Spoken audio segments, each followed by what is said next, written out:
Hello, I'm Jonathan Harris, and this is my course. It does exactly what it says in the title. It's an introduction for beginners to medieval history. It doesn't require any prior knowledge, and you don't need to know Latin.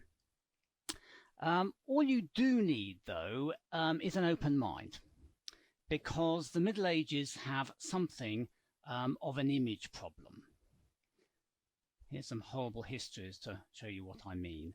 It's often seen as this rather dark, superstitious world where everyone is suffering from horrible diseases, and it's often not seen as very relevant to the modern world.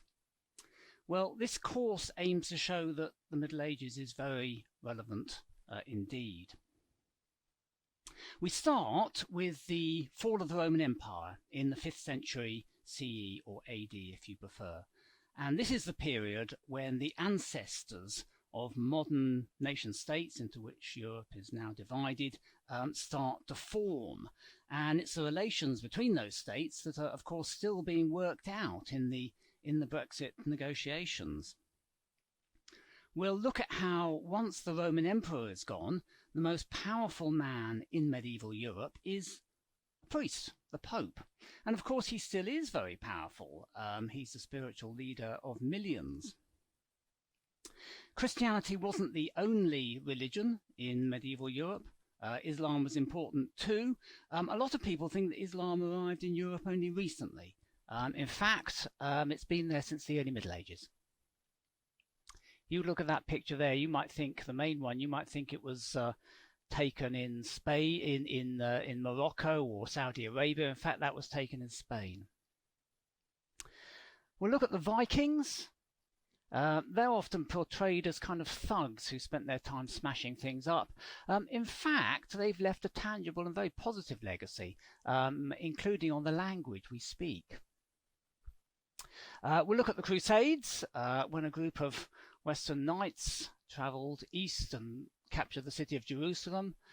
We're still living with the legacy of that today. Groups like Daesh and Al-Qaeda, they see any Western intervention in the Middle East as a new crusade. The Middle Ages are often seen as being all about men, but actually women are there too, and they're playing an important role. We'll look at this one, Eleanor of Aquitaine. She exploited her position as a daughter, as a wife, as a widow, as a mother, to be a dominant political force for decades. And we'll look at medieval architecture. This is a picture I took in Chichester a few years ago, and on the face of it, all it is a children's playground.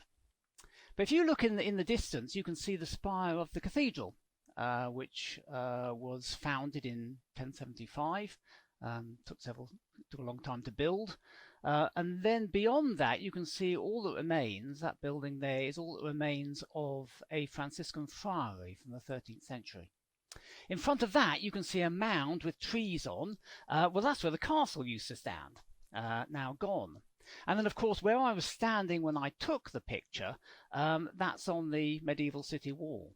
So that photograph shows us that the Middle Ages is not something distant. It's literally all around us. Lastly, this is the one of the rose windows from the Cathedral of Chartres in France. This tells us something else. Medieval history is worth studying not just because it's relevant, but because it's the gateway to a vibrant, colourful and exciting world. So why don't you give it a try?